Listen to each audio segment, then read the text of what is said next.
Eu gostaria de agora, na sequência, apresentar para vocês o Eduardo Sampaio Nardelli, arquiteto, mestre, doutor e professor da Faculdade de Arquitetura e Urbanismo da Universidade Presbiteriana Mackenzie, conselheiro suplente do Conselho de Arquitetura e Urbanismo de São Paulo e vice-presidente de Arquitetura do Sinaenco São Paulo.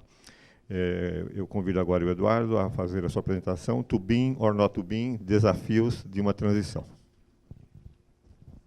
Muito obrigado.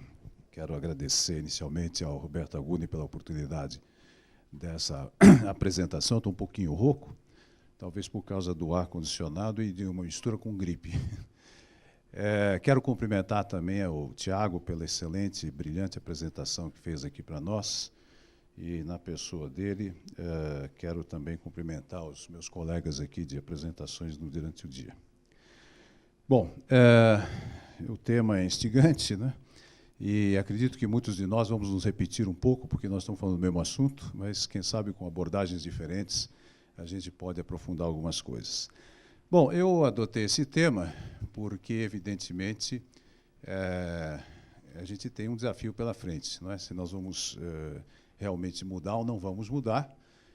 E a mudança, como dizia Alvin Toffler já nos anos 70, é um processo terrível, porque quando a gente viaja daqui para o Japão, a gente vai com um certo conforto e sempre com a expectativa de voltar. E a mudança não tem volta. Quando a gente muda, a gente deixa de ser o que era para passar a ser uma outra coisa, não é? Então, nós temos aí uma série de desafios. Eu vou fazer essa apresentação de uma forma um pouco lúdica, não é? Eu começo, então, falando, inspirado num filme que vocês vão ver um trechinho daqui a pouco, a aurora da era digital, não é? Eu entendo que nós estamos aqui na aurora da era digital. Vocês se lembram dessa imagem? Essa imagem é bastante conhecida, não é? E na obra do Stanley Kubrick é o momento em que o homem descobre a sua primeira ferramenta, não é? Ele tem um momento espetacular. Vamos colocar o vídeo. Ele vai batendo com essa ferramenta no osso ali e tal, até que ele percebe o potencial dela, e ele lança isso para o ar, e isso se transforma nesse espetacular balé que nós vamos assistir agora aqui.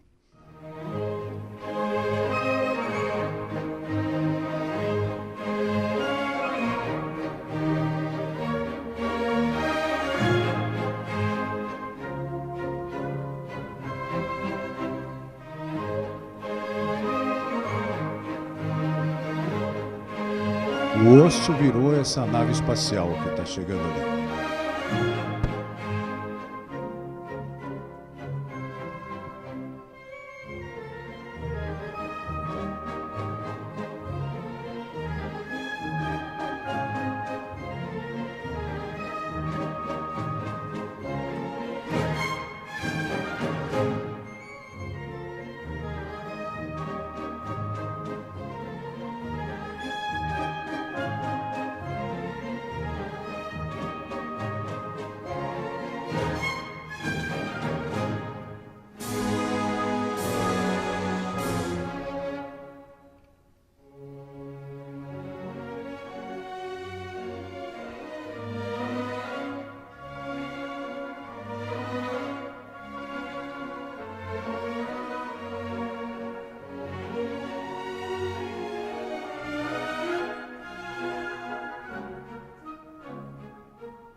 Muito bom.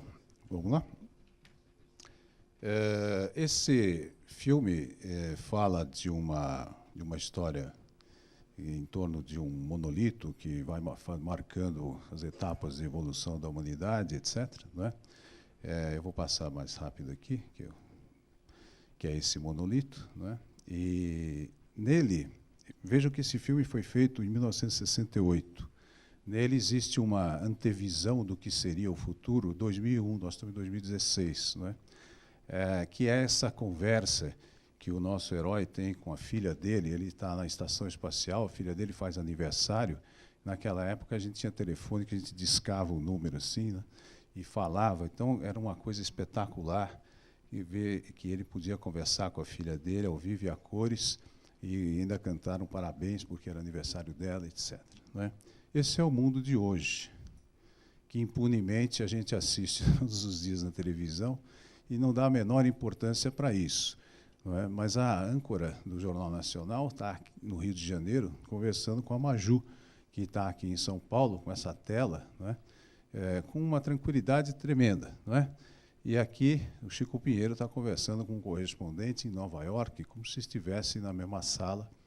E nós tiramos isso de barato, né? Na verdade, hoje em dia, a gente vive uma realidade em que nós não podemos dizer, por exemplo, se esse cidadão está na praia se divertindo, trabalhando, numa teleconferência com alguém, não é verdade? Esse é o nosso mundo de hoje. É um mundo em que trabalho, lazer, não é? Comunicação, enfim, são coisas que não correspondem mais a um espaço físico, a um momento específico da nossa vida. São coisas que vão acontecendo ao mesmo tempo e nenhum de nós dá muita importância ao significado, ao que está por trás de tudo isso. Não é? Com o advento dos smartphones, nós passamos a associar as nossas necessidades do dia a dia a ícones que a gente simplesmente aperta numa pequena tela e resolve imediatamente o problema. Enquanto isso, essa é a nossa relação com o Estado. É assim que nós nos relacionamos até hoje com o Estado. Né? Enquanto nós nos acostumamos a apertar um botão e aparecer um carro na frente da nossa casa, se alguém quiser, não é, resolver um problema de saúde pública, né, vai passar por essa situação. Se ele quiser ir ao INSS, também vai passar. Não é? Então, esse é o mundo que nós vivemos. E, especialmente na nossa área, não é, que é a área da construção, da habitação, pode ser pior. Porque, veja, esta é a situação precária dessa gente. E essa é a solução que o governo oferece para essas pessoas. Não é? Um amontoado organizado de moradias como solução da habitação, como se a habitação, o morar, fosse apenas um problema, não é, de unidade, como quem compra um carro. Bom, enquanto nós estamos nesse drama, né, o mundo real está nesse aqui que já foi apresentado para vocês. Não é? Novas tecnologias, como foi bem dito aqui, inclusive, que vêm de outros setores, né, do setor da aeronáutica, da navegação, da indústria automobilística, que passaram a ser aplicados, né, na construção de edifícios. E vejam que não é apenas um aspecto de forma, não é, sofisticada. Esse edifício, que é o London City Hall, que é projeto do Norman Foster, ele é um estudo de desempenho, feito, inclusive, com a parceria da Aerope, que é um IPT sofisticado europeu. Não é? Vejam que, por exemplo, esta forma, essa curva enorme, né, que acontece aqui, nessa calota, né, achatada, ela existe para captar a energia luminosa, a iluminação, e ela está voltada na Europa para o norte, porque é lá que não passa o sol. Não é? Então, foi onde se conseguiu a maior área de vidro para que acontecesse isso. Toda essa estrutura metálica que tem aí, os banzos são todos tubulares e por dentro deles circula água, que esquenta ou esfria conforme a demanda interna do edifício, em termos de calor ou de resfriamento. Esta forma helicoidal aqui, né, ele já tinha usado no Reichstag, quando ele fez o projeto lá em Berlim, e ela segundo estudos da própria Aerope, a melhor forma de propagar o som que vem do átrio da entrada do prédio, para que os funcionários que trabalham no edifício escutem a voz do patrão, que é o povo que está lá embaixo. Ele já tinha usado esse conceito no hashtag e usou aí também. Esse edifício ele é produto de um estudo altamente sofisticado que trabalhou com alta tecnologia, inclusive e principalmente digital. Existem aí uns sem números, eu coloquei algumas imagens para a gente ver, de instrumentos que nos permitem revolucionar absolutamente o processo construtivo. A ideia de usar determinadas máquinas que trabalham diretamente do modelo para a execução, é o chamado paperless, ou seja, sem papel. Você não vai imprimir um papel, vai levar para a obra, fazer. Simplesmente essas máquinas são capazes de fazer sozinhas.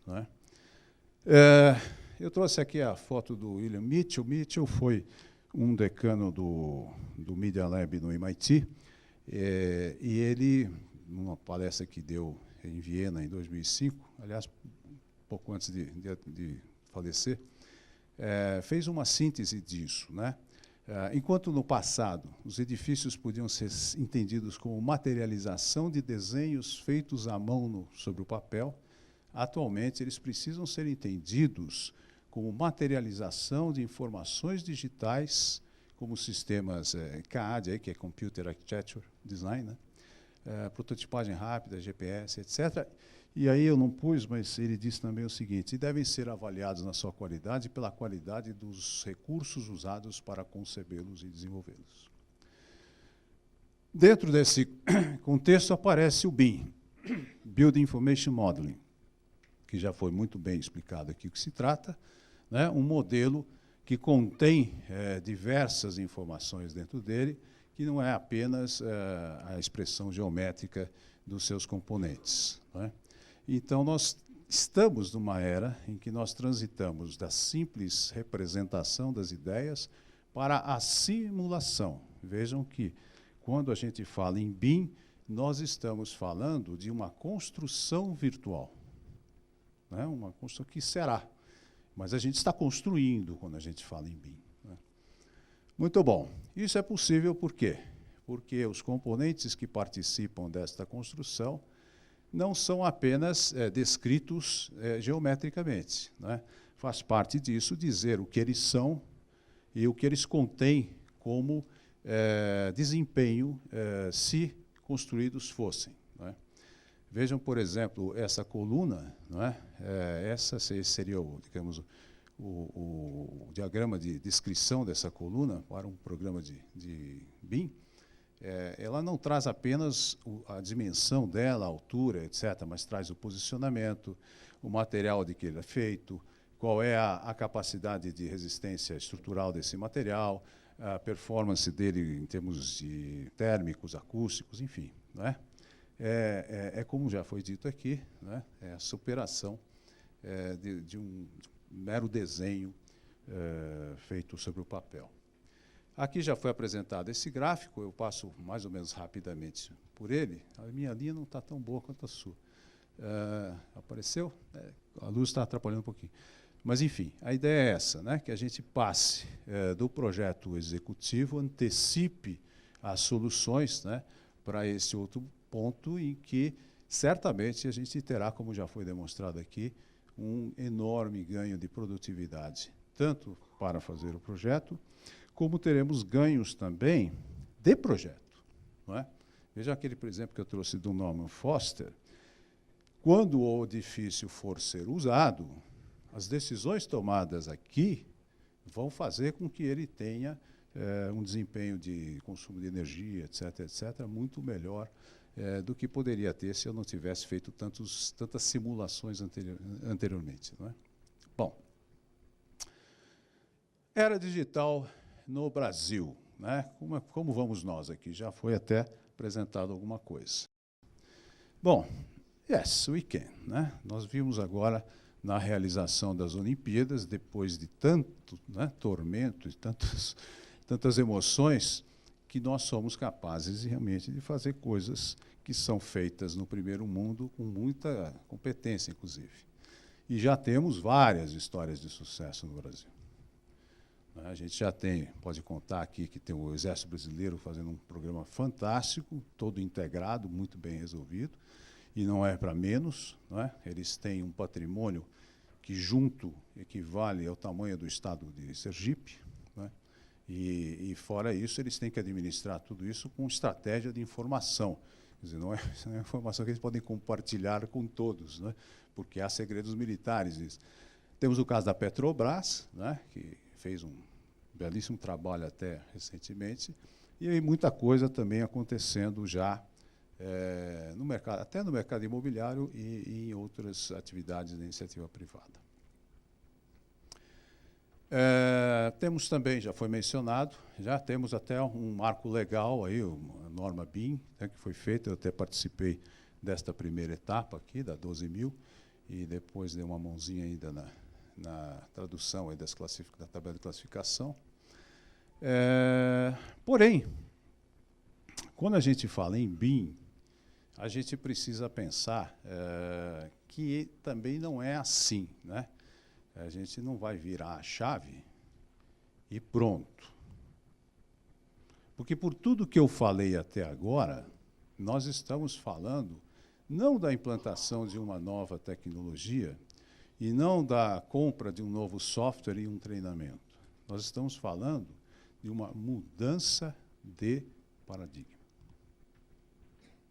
Nós estamos falando de uma coisa que rompe com uma cultura que vem até aqui e se abre para uma nova cultura, uma nova forma de encarar o problema da construção civil, não é?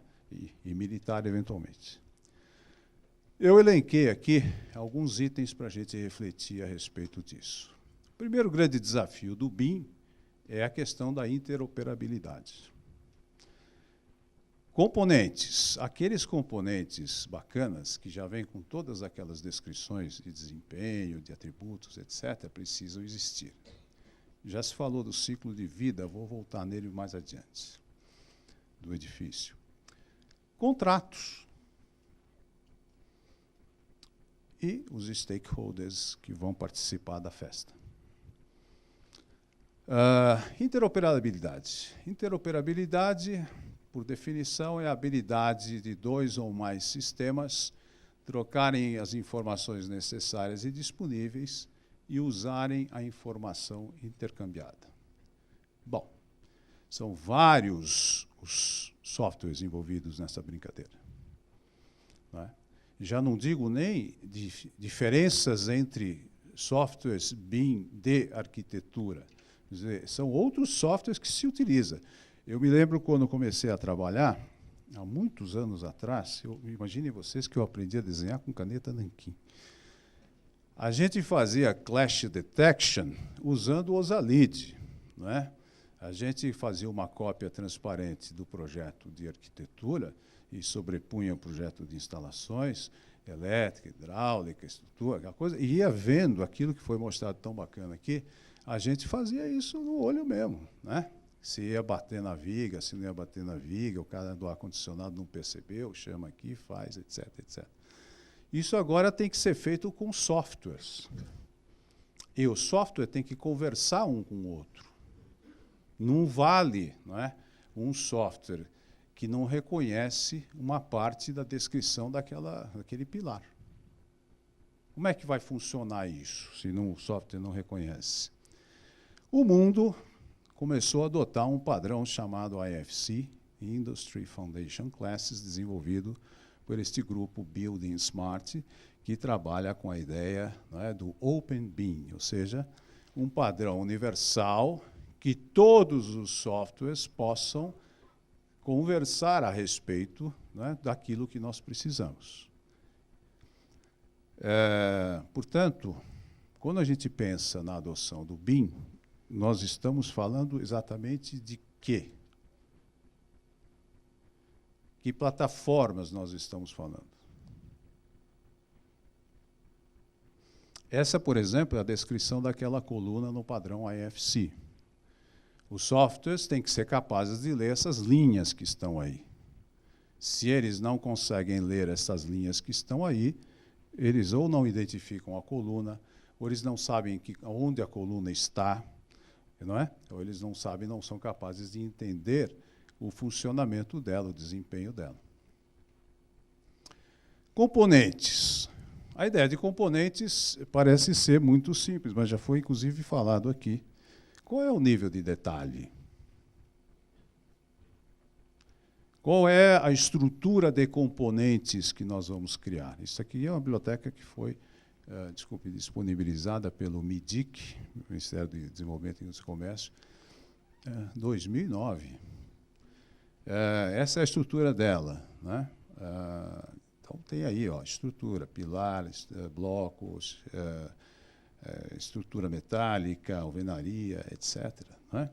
E vejam que essas coisas, elas precisam conversar entre si e conversar, inclusive, com os outros softwares.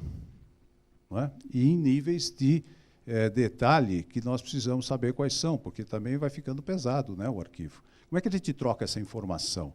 A gente usa a nossa linha telefônica, a gente vai ter uma linha especial de dados para o escritório conversar com o outro escritório, para conversar com contratantes.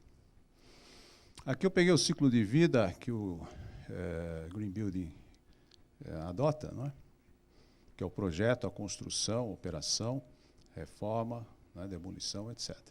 E, de fato, se vocês pensarem, o maior custo para o contratante é o da operação e manutenção. Diz a norma de desempenho que deve durar pelo menos 50 anos. Eu acredito que dá para durar 70 e tem coisas aí que estão durando 5.000 anos, não é isso? Então, mas a decisão de projeto vai determinar o que vai acontecer aqui, este custo. Não é? Então, o projeto tem que ser bem contratado, né? Aí acontece uma coisa interessante. Quando eu uso o BIM, e antecipo aquelas etapas que nós vimos aqui, eu entro nesse conceito aqui que o Chuck Eastman coloca naquele livro dele, o BIM Handbook, né, o manual do BIM, que é assim, tradicionalmente a gente trabalha com a ideia do Design, Bid, Build. O que é? Projeto, concorrência e construção. Né? Então, eu contrato uma empresa de projeto, ele faz o projeto, faz uma licitação e contrata a obra. Mas se eu estou fazendo uma construção virtual, por que eu já não antecipo tudo isso num pacote só? Né? Por que os contratados não podem trabalhar juntos como se estivessem construindo o edifício já? Depois é só fazer. Né? Que é o chamado Design Build, que você faz o projeto junto com todos os participantes disso. Isso nos leva para um conceito que foi bem desenvolvido, inclusive, pela Penn State, que é o IPD, Integrated Project Delivery, em que os contratados funcionam como uma equipe integrada, que se beneficia o tempo todo da produtividade que ela alcança neste processo. E não como é hoje, que nós somos quase que concorrentes um do outro no processo de desenvolvimento do projeto. Bom, isso vai ser feito como? Com a Lei 8666? Isso vai ser feito com o RDC? Isso vai ser feito com leilão de preço?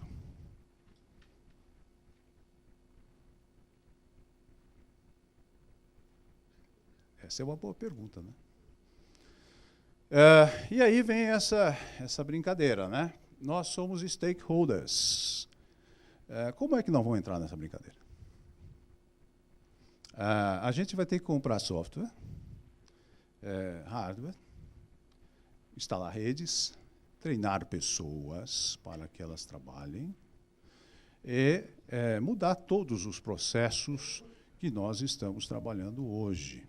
Todos os processos vão mudar. Quem vai pagar essa conta?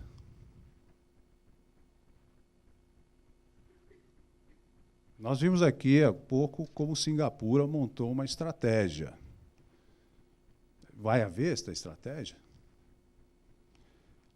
Por que um escritório de arquitetura, ou de estrutura, ou de projetos e complementares vai fazer tudo isso se ele não sabe amanhã o que vai acontecer por exemplo, na economia brasileira. Se amanhã nós vamos ser demandados a entregar 500 projetos ao mesmo tempo, ou se não haverá nenhuma contratação. Vejam, senhores, que há 2 dias atrás, a decisão mais importante que poderia ter sido tomada num país, depois de 9 meses de debate, resultou num impasse no Supremo Tribunal. Hoje, nós não sabemos ainda se o impeachment da presidente é válido ou não é válido.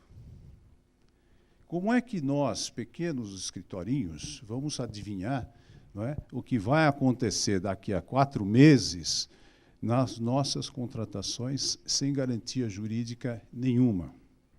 Porque vejam que a brincadeira que aconteceu no Supremo foi pilotada pelo presidente do Supremo. Só para fazer um paralelo com o Reino Unido, neste meio tempo, o Reino Unido já fez um plebiscito, já resolveu sair da União Europeia, já tirou o primeiro-ministro, já tem outro primeiro-ministro, e já estão pensando em fazer outro plebiscito. Então, nós temos aqui uma questão complicada.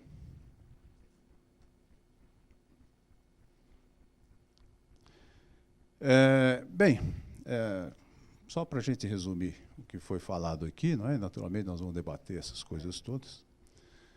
Nós estamos, de fato, no alvorecer da primeira era digital. Nós estamos migrando para ela, todos nós. Né? Nosso comportamento, na nossa forma de pensar, de agir, etc. A cultura está mudando o nosso comportamento, e aí nós precisamos começar a pensar como é que a sociedade e o Estado passam a conversar a partir daí. Porque hoje alguém coloca numa rede social uma convocação e movimenta milhões de pessoas para um encontro. E a gente continua indo na fila do INSS. O Estado precisa se adequar aos novos tempos, sem dúvida, não é? Que o Estado precisa começar a incorporar tudo isso dentro dele. Nosso setor também, não é? Só que este incorporar precisa considerar o conjunto dos stakeholders que vão fazer a viagem juntos. Como é que isto vai funcionar? Se é que vai funcionar, não é? E aí nós vamos ter que repensar todo este arcabouço legal, institucional, etc., que nós vivemos e que regula o nosso setor. E eu quero terminar aqui com uma frase que eu vi num evento que um amigo me convidou e que eu achei muito bacana e que não é minha, é do Bill Gates. Não é? A primeira regra de qualquer tecnologia utilizada nos negócios é que a automação aplicada a uma operação eficiente aumentará a eficiência. A segunda é que a automação aplicada a uma operação ineficiente aumentará a ineficiência. Então, com estas palavras do Bill Gates, eu me despeço de vocês. Muito obrigado.